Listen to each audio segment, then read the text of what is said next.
right, you tell her why she's supposed to be here. If she hasn't figured it out, we'll let her know. That's what we're here for. Okay, our next award. Since 1993, Jeanne Sarson has been working as an independent, self-funded NGO to raise awareness on how violence against women and children is at the root of other forms of violence that tear at the fabric of this world, and has held officials, institutions, and governments accountable for their brutality against women and children, and to teach future generations the power of nonviolence. This work has evolved to include efforts that have non-state torture recognized as a human rights violation in accordance with Article 5 of the United Nations Universal Declaration of Human Rights. This work has allowed Jeanne to be the voice for those victims that have been silenced by their attackers and are unable to speak for themselves.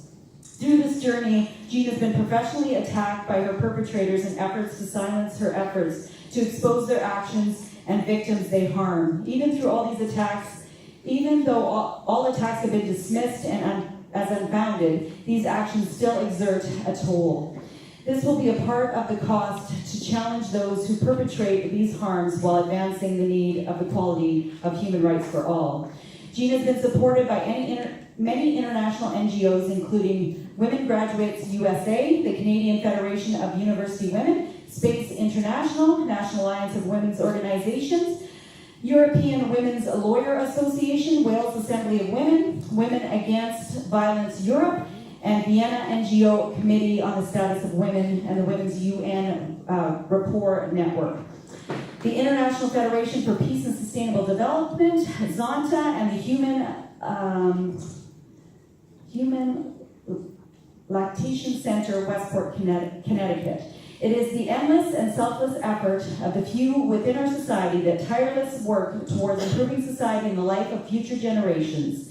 If this world is to be a place of promise and equality, entrenched on human rights for all, free of atrocities such as torture, then we have to acknowledge and name those who work so hard on our behalf in the hopes that others will continue their work. Jeanne is an inspiration to myself and others, and I can only hope that in my own way to have a fraction of the impact on this world that she has, receiving a fearless advocate for others, Jeanne Sarson.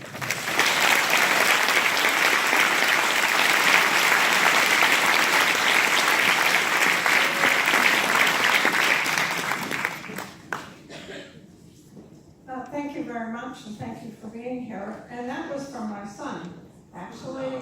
So I love him dearly, and I was curious to know what he would say. So that was another reason, too, to come to make sure.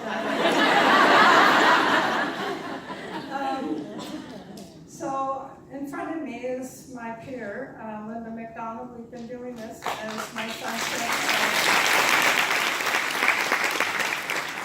since 1993, and it started in this province. It was a woman who came and started disclosing torture, and we knew we were beyond the issue of assault. And we were shocked to find out that in Canada, there's no law that women can access that would let them name torture. And then we decided, well, since our government was not open, we go to the UN, and we found there too that the UN globally had not recognized the fact that women have the right not to be subjected to torture in the domestic sphere.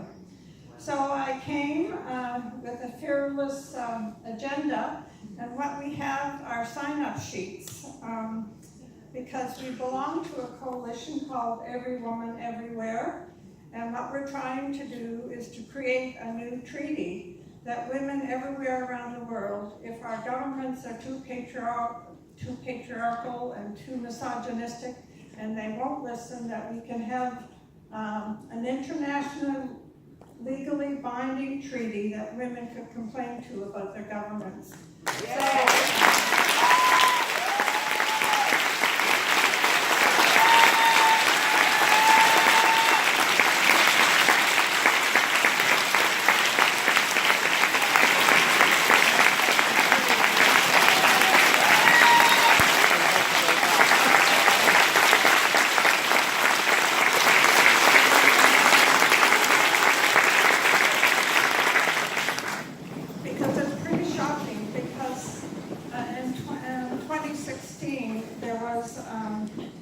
a bill in Ottawa where the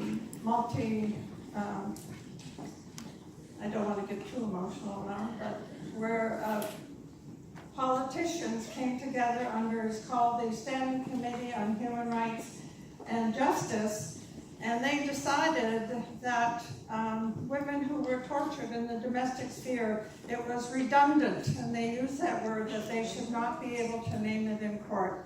I do not accept that that's redundant. So please, we'll circulate these. If you see them on your chairs, please just sign, and we'll send them to the coalition out of Harvard. And what we're trying to do is have enough voices to pressure the UN or the World Health Organization to create a new policy and a new treaty.